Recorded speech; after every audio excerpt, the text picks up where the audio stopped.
I started lifting weights because I was 14 years old, and a girl at school that I liked at the time saw me in the changing room when the door opened and called me fat.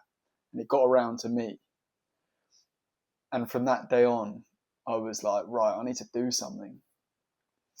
And it started from a place of vanity and wanting to look good, and it progressed like that for 3 years, but now it's turned into something real. And now I actually take care of my health and I feel better mentally, physically, emotionally, everything. And it spills into your life when you take it seriously and make it a discipline of health and not just vanity. Because I fell for the propaganda of being a bodybuilder and eating loads of shit food and protein, food's food. But once I got out of that, it's actually transformative. Body positivity is a complete lie. It started off as something real where people who had genuine disabilities from birth that are out of their control, or they got into an accident and now they choose to still get on with life and not let it slow them down. That is body positivity. But now it's been hijacked by like parasitic corporations who are just out to make money off people's misery, and have now changed it into something where you get like plus size models now being glorified to women and to men as well, but more for women in that industry. And just in general, it's now glorified to be fat. And if you don't agree with it, you're seen as fat phobic, or some phobia. There's a phobia for everything nowadays. It's been hijacked for a reason, because these corporations just want to make money. And big food and big pharma are quite linked from a financial standpoint. Diet is one place behind smoking. So smoking is obviously first, and then diet is second. Big pharma make billions from pre and post cancer medications and pre and post cardiovascular medications. It's so rare now in normal supermarkets to get natural, organic, whole foods.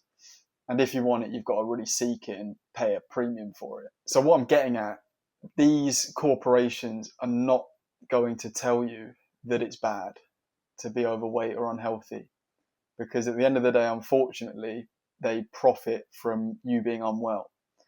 And in society, I mean, the culture is it's quite uncomfortable to tell your peers if they're out of shape, and close friends.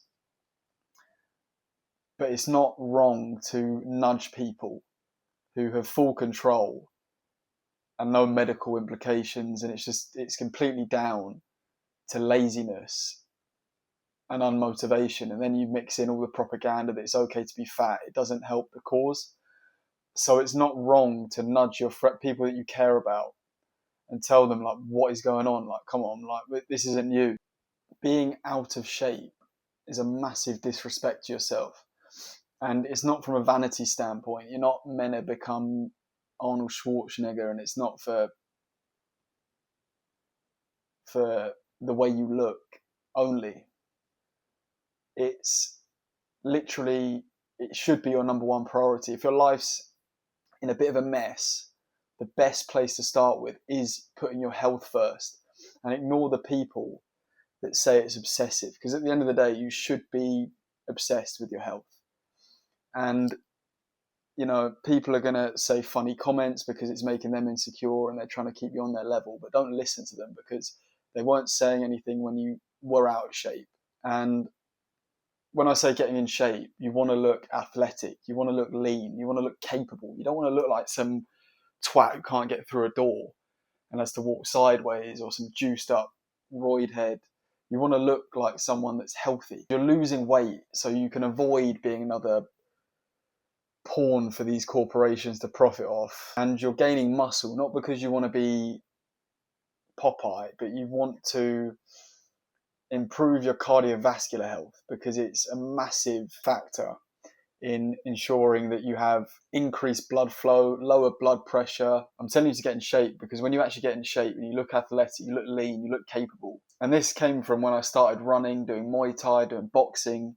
It actually became about fitness and being capable physically. And your mind gets clearer, your face gets sharper.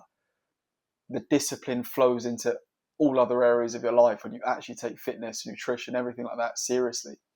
And it's the foundation to grow from when everything else feels too overwhelming and too much of a mess. The world will validate your poor choices because it profits from them. Getting physically fit each day shows that you can turn up for yourself and you can do something hard. And that compounds over time. And then you realize that you weren't as lost as you thought.